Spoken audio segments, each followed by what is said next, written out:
Hello, friends. Welcome to this week's 30-Minute Thursdays, otherwise known as 30 Mint, where I bring you my weekly dose of fresh ideas and insights that are helping me to perform at my best. From my favorite recovery hacks, training philosophies, and analyzed guest insights, I will come prepared each week in hopes that you can apply these snippets to your everyday life. Now let's get to the show. If you like it, please like and subscribe so that you don't miss future episodes. And for the true fans, leave a 5-star review on Apple or Spotify. This helps the show get discovered organically and helps me to continue to bring on incredible guests for the main show. Today, I will be covering my morning routine. In this episode, you can expect to hear my daily 5 a.m. to 6 a.m. routine, which will include system shock, my coffee setup. I am a pour-over fanatic, so you'll find out exactly what I use to make the perfect cup of coffee every morning. Mandatory movements, I'll explain this later. A piece on mindset, and my secret morning hack. So let's talk about this idea of system shock. And I chose this word specifically because it sounds a little bit more intense than what I'm really getting at. There's not any scientific backing that I'm going to give you here in this episode for this system, but it has had a major impact in my life. So what do you want me to do? I'm going to tell you about my experience. Consider it with a grain of salt. I'm sure that there's some place out there where I could really dig deep and find some useful things to cite. But for the time being, I'm going to let the experts talk about the inner workings of the science behind why this could be beneficial, and I'm just going to share my experience.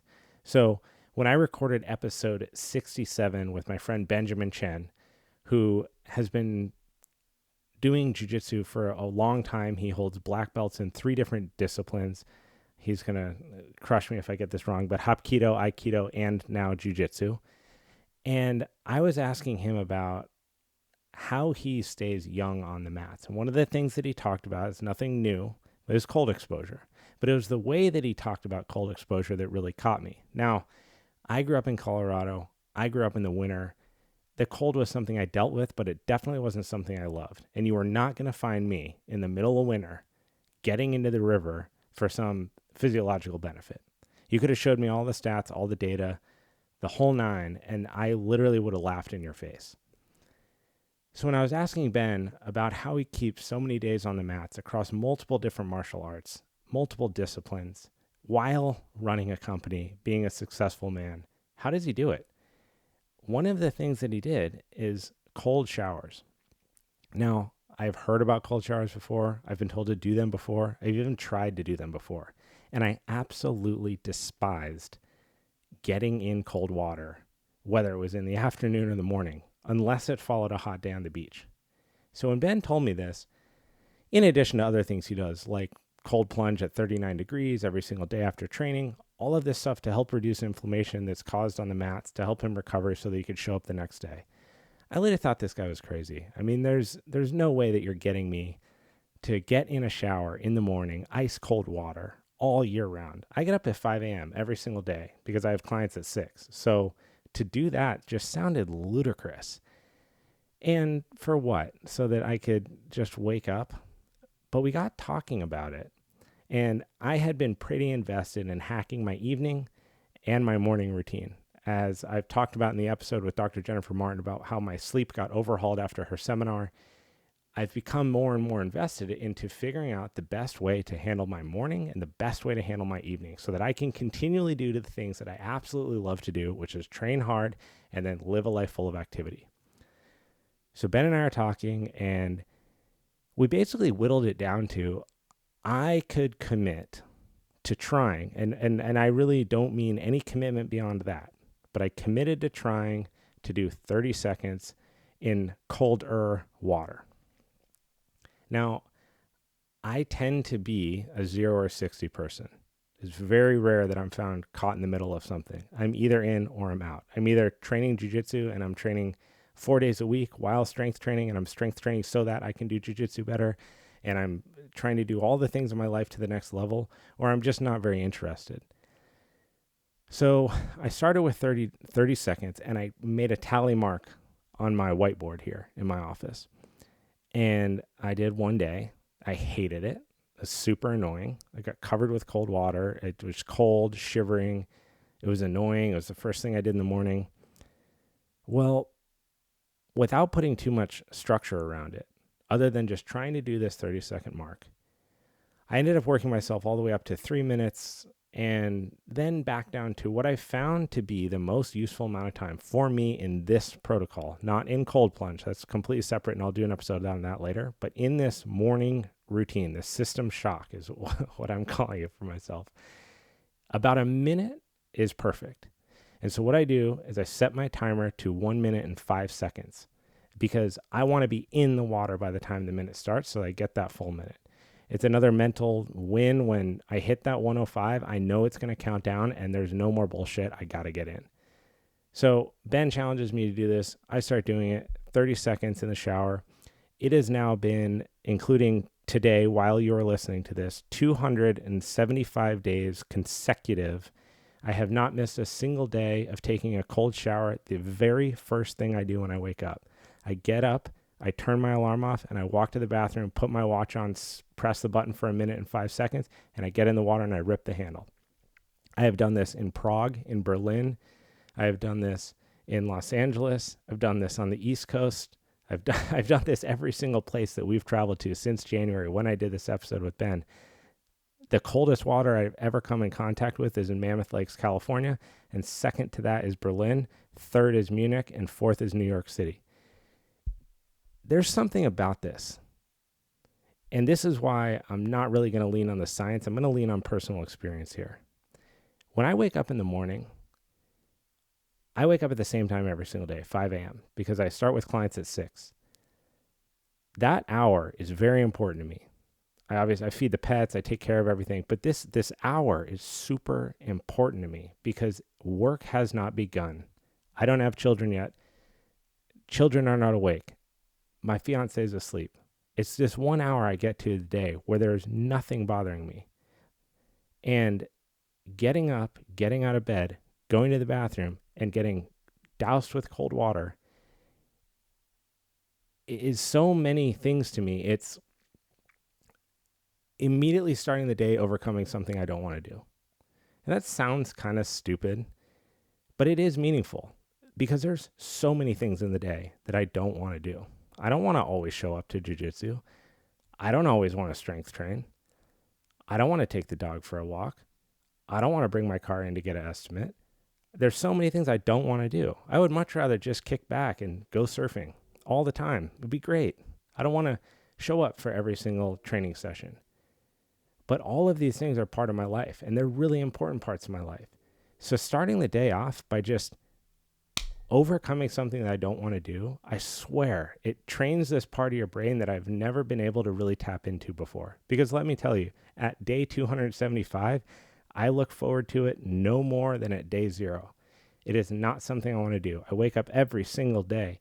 I walk over to the bathroom. By the time the watch is on my wrist, I'm already thinking about how I don't want to get in this stupid cold water. I just want to brush my teeth and go downstairs and make coffee. But I do it anyway. I walk right through that wall and I make it happen. On top of that, it is a fantastic way when you're done, caveat, when you're done, to wake up. The cold water hits your skin, your whole body turns alive. Everything is on overdrive for a hot second. You come down from that at about 30 seconds.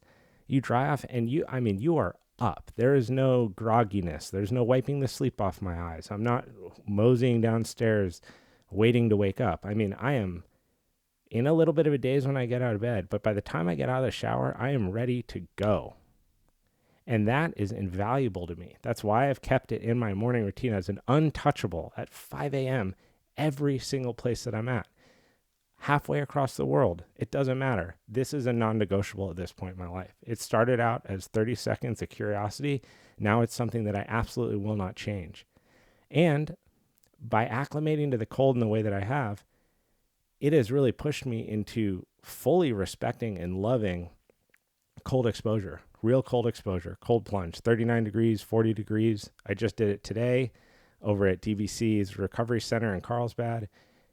That whole process is definitely a part of having done this cold shower thing for so long. And I will continue to do it. This is a staple in my morning routine. It gets the ball rolling every single day. And doesn't mean you have to do it, but if you're curious about it, try it and make it manageable. So much of habit change, so much in fitness, in nutrition, in health, it's starting small. Start with the most manageable thing.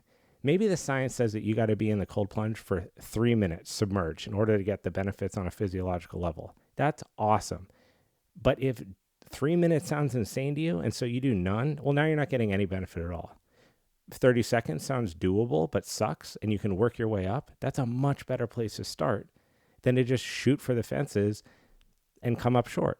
So starting with 30 seconds, again, working my way up to 3 minutes and then realizing that for the purpose that I'm doing this, how it works into my schedule, how it works into my day-to-day, that minute and that 5-second mark is really money for me. I keep it in there and it's a habit. It's something that's changed. So I call that system shock because that's what it feels like to me when I wake up in the morning, but it has become such an important part of my routine. It's something that spilled over into motivating me to do other things that are truly contributing to my recovery. To be honest, I don't know if waking up in the morning at 5 a.m., getting in the cold shower is doing that much for my recovery. It's probably not. It is doing something for my alertness, but the cold plunge is really helping me spend more time on the mat, spend more time training hard, doing the things I love with a much better recovery system in place. So I will do an episode on that later. Let's talk about coffee. Man, I love coffee. So I grew up with a dad who could put down a pot of coffee every single morning, and he did. And I remember, and I've talked to people about this before, something about growing up and him doing this in the kitchen, the whole house smelling like coffee, and him going out to work this construction job, that there's some like machismo bullshit about it where I was like, wow, that's rad. I need to be like a coffee drinking guy like him. So stupid.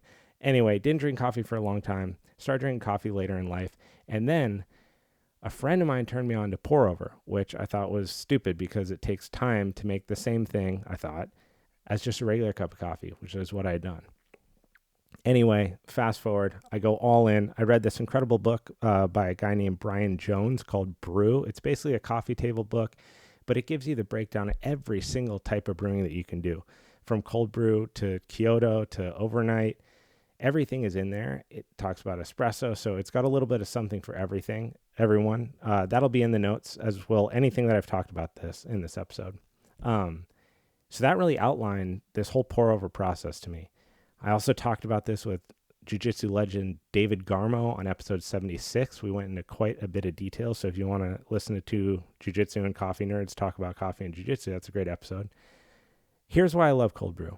So I come down from this shower. I'm up, right? I don't need the coffee to wake up. I am up. I'm having the coffee because I love the coffee. It's a key distinction. I have the setup that I have right now, and this will all be in the notes, is a Fellow Stag EKG kettle. The reason I love this kettle is because it's electric. It heats up relatively quickly, and you can program the temperature to the degree, up to about 210 degrees. This matters if you're making pour over because you want to be in control of the temperature of the water when it comes into contact with the beans. For those of you that could give two shits about coffee, just skip this section because I'm going to go into it. Second thing is a scale. You have to weigh out your beans so that the beans spend the right amount of time in contact with the water in a perfect ratio. And the book outlines this ratio very well. But essentially, you're doing 150 grams of water to 24 to 30 grams of coffee, depending on what your flavor preference is. I like light roast. The books recommend light roast because light roast brings out the most flavor in a pour-over situation.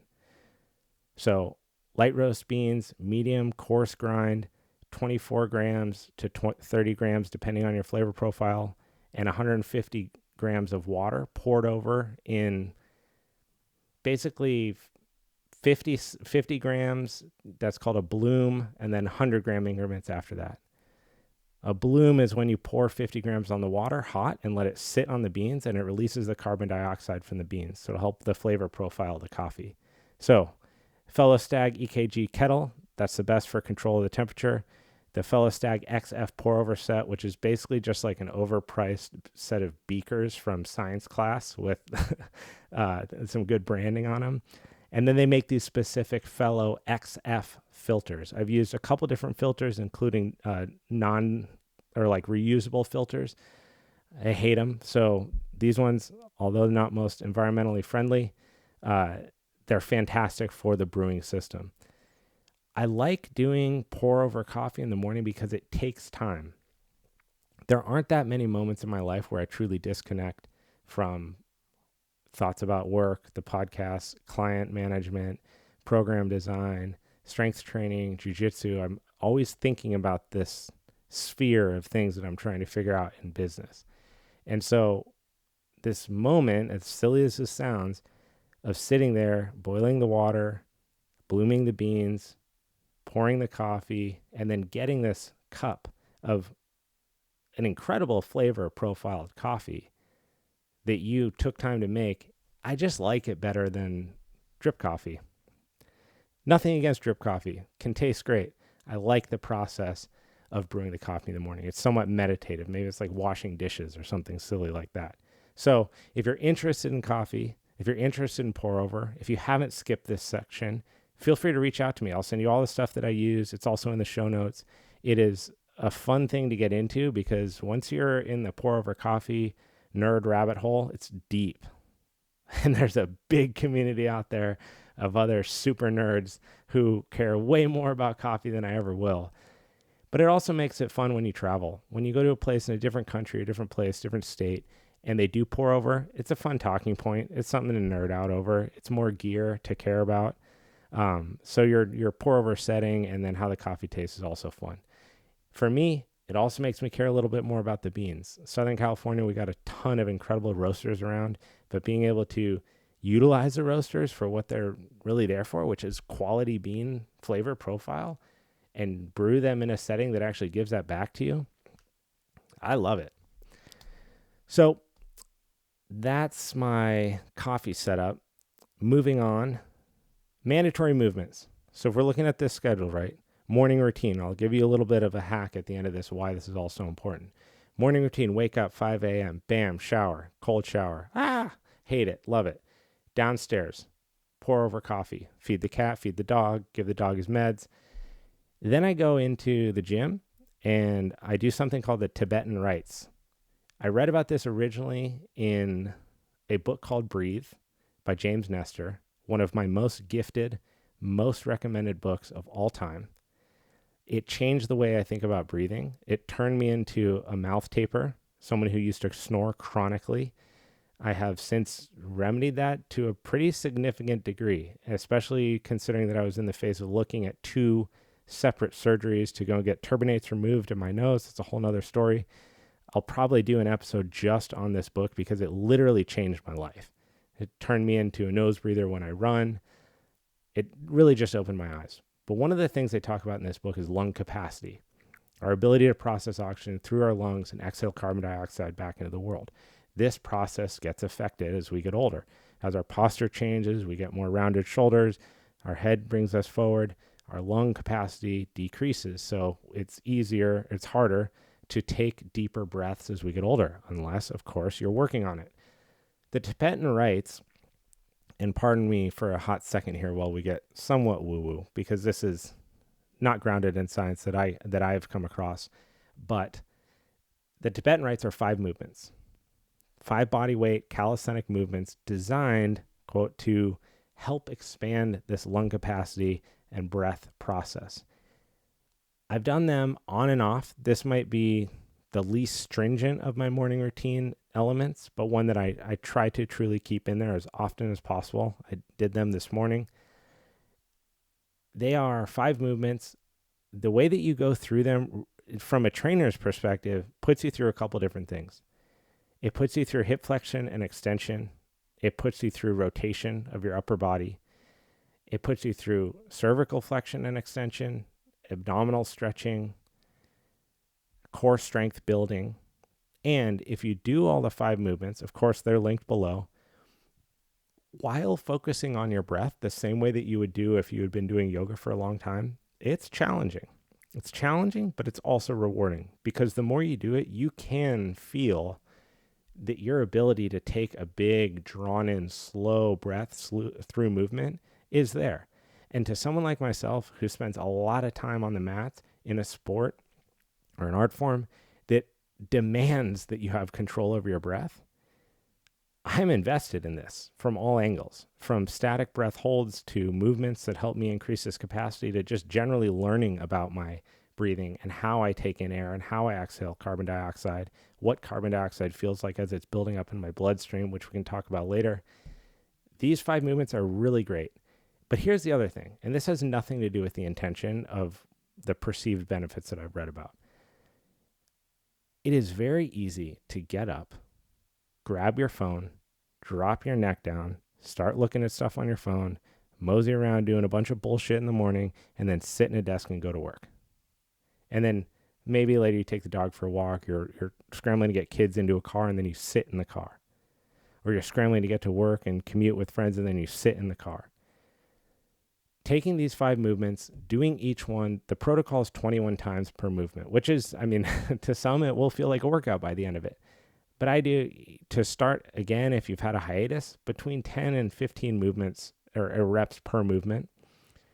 Getting up and doing this, something about it. There's something youthful about it. It's getting up, it's getting on the ground, and it's doing movements. It's very much like what children do. And children have the best mobility and natural breathing patterns than most of us. So getting up and moving around, getting your body to get blood flow going through the head all the way down to the feet through these different patterns, strengthening your core muscles every single morning. These are all such beneficial things for us as upright walking beings.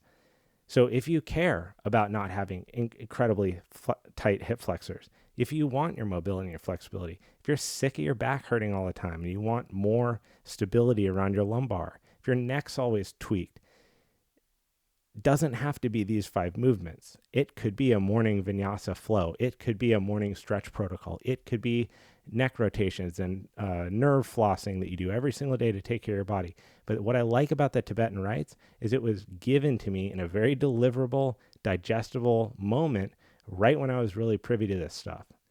And it stuck because it's so easy to do. You don't need more than yoga mat width of space. You could do this in a hotel. You can do this at your friend's house. You can do this at your relative's house. You can do it at your house. It doesn't matter. It's replicatable anywhere that you go.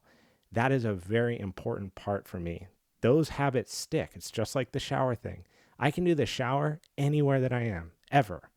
It's never going to be affected by where I am. And I like to travel. So having another thing in my morning routine that allows me to do this anywhere, anytime, any place, it's awesome. And it's a great way to get blood moving and go about my day. So that also can set you up, if you're interested, with, and disclaimer here, seek advice from your doctor prior to engaging in this activity. And I don't recommend that you do this if you're new to breathing exercises, but static breath holds in the morning. One of the reasons that I do static breath holds, this is not part of this series, by the way, but a side note, one of the reasons that I do static breath holds is to help understand what it feels like when carbon dioxide starts to build up in my bloodstream. Most of the time, when you feel a need to breathe, it's not because you need oxygen. It's because you can't stand the feeling of carbon dioxide building up in your body. That's what tells you you need to breathe. The actual needing to breathe comes a little bit after that. Understanding that relationship is for the professionals. It's best to work with a pulmonaut or a breath coach or someone else who really understands this stuff. Don't just take it from me. But doing these movement exercises and then going into my static holds, it's insane how much time I've been able to add from only being able to hold my breath for 30 seconds to getting up to 2.5+ minutes. It really makes a difference. Something about circulating all that oxygen through your body through these different movements can be really powerful. And again, for someone like myself who cares about sports where breathing matters, surfing and jiu-jitsu, I'm very invested. All right. Rearing the end here, we're firing. Mindset. This is incredibly important to me. This follows my 5 movements, the Tibetan Rites, every single morning. And this is meditation. I won't get super woo with you because for years, my mother tried to get me to meditate and I literally thought she was crazy. I really wish I had heeded her advice when I was younger, because it could have been a fantastic addition to my mindset as an athlete. And the reality is I just wasn't accepting of it. I got to a point in my 20s where I really could get in my own head. And I very first came into contact with meditation through an app called Headspace that's fantastic, developed by this guy named Andy, who has a great accent, but I don't remember his last name. And he just put meditation in a very simple, non-woo-woo, non-snake oil, deliverable, digestible format that was easy for me to do. I had also since tried 10% Happier, and I finally landed on Sam Harris's app, Waking Up, which I've used now for the better part of 3 or 4 years. And it is the most concise, pragmatic approach to meditation that I've ever seen. It is no snake oil. It is no woo-woo. It's just about consciousness and being present and better understanding that relationship. And if you're like me and you spend a lot of time on social media creating, trying to connect with people that are listening to the show, or doing anything that involves an online presence, it can be very disconnecting from being a person and being in reality. For this, I absolutely love this app. It is unbelievably good. I do not get any kickbacks, but there is a link in the show notes if you're interested or want to try a free trial. It's another thing that I tried years ago and it totally stuck. It is tough in the beginning to sit for 5 minutes. It's more difficult to sit for 10, and it seems definitely more difficult to sit for 20, which I've only done maybe 10 or 11 times. So that 10-minute mark is really sweet. It's a great way to disconnect. It's a great way to reconnect to actually being where you are, present, in consciousness, and that experience. For me, I can't put a high enough value on my mental. And historically, I've been someone who can really get inside their head and overanalyze. My waking up practice and meditation practice has just allowed me to get a little bit of space there, a little bit of space between me and my thoughts, to be able to recognize that I'm going down a rabbit hole that could be detrimental, or that I'm getting sidetracked away from things that I need to be working on. So that little bit of clarity between getting sucked into a thought train and seeing it and being able to disconnect and redirect, that's not woo-woo to me. That matters. That's ability to be more present in the sports that I love to do. It's an ability to be more present with the people that I love. And I can't really put a high enough value on that. And if that is achieved by using the Waking Up app, I'll use it 15 days out of the week. So that's a great place to start. If you're interested, if you were like me and you're kind of pushing meditation away for a long time, but you'd like to give it a shot, click the link, check it out. There's also some incredible conversations with some fantastic philosophers on there that are just good food for thought, you know. So this brings me to my most important part, my secret hack. And this is bookending waking up and going to bed. It is so important. I wish that I could drill this home to every single person I know to the nth degree. And it's twofold. One, consistent wake time. Always waking up at the same time. Snooze buttons are the absolute enemy in my eyes. It's literal weakness just happening to you right away. It's the antithesis of getting in the shower that you don't want to get into. That morning snooze button is like the lamest thing that you can do is snooze your own alarm. Just accept it. You set out to do it. Just wake up. So consistent morning wake time, that coupled with consistent rest time are the two biggest drivers of improved sleep. And that's not just me saying that. Dr. Jennifer Martin out of UCLA Sleep Department did a podcast with me. She laid this out crystal clear. The biggest contributor of consistent sleep, improved sleep, is consistent wake and consistent rest time. You add this little hack on top of that, and both of those become possible. And that is limiting phone exposure. Now, Abe, how the hell do I do that if I use my phone for everything? One, when you go to bed, you put it in a different room. Close enough to where you can hear it, far enough away that you got to get up to see it. That'll stop all this dumb scrolling in bed while you're trying to get to sleep, being stimulated, exposed to blue light, yada, yada. Second, in the morning, this hour, this system shock, my coffee set up, mandatory movements that I do every morning, meditation practice. No phone during those times other than to facilitate the use of the app, which is literally turn on, press play, do my meditation, guided. I hope that you can take these things and cherry pick from them. This is a morning practice that I have hacked over a decade. I've had a lot of things that didn't stick, a lot of things that came and went. Journaling wasn't really for me. Stuff that I've tried to implement that just didn't really light me up. It didn't make me feel an immediate benefit. This morning protocol, these 5 things, with limiting phone exposure through that, have actually made a significant improvement in my life. I can truly say that they have changed my mindset. It's changed the way my body feels throughout the day. It changes my alertness when I'm trying to get going in the morning, and it's turned into some of the most productive mornings that I've ever had in my life. So if you're listening now, still with me on this podcast, you didn't skip from the coffee section all the way to the next show you're going to listen to, I really appreciate it. If these connect, if any of this makes sense to you, you find value here, please take 5 seconds, leave a 5-star review on Spotify. All you got to do is go to the homepage of the app, The Main Idea, and just rate it 5 stars. This helps so much with organic discovery, and that's a really big, important part of this show. I want this show to reach people organically, not by ads, not by shoving it down people's throats, by you, the listener, sharing it with people that are like you, that connect with this kind of stuff. So I thank you so much for listening. Tomorrow morning, I challenge you to wake up and sustain 30 seconds of ice cold water very first thing in the morning. Reach out to me. Let me know how it does. Let me know how it goes, not does. Does is not a word. I got to get out of here. 30-minute Thursdays. Thank you so much. I hope you have a great weekend.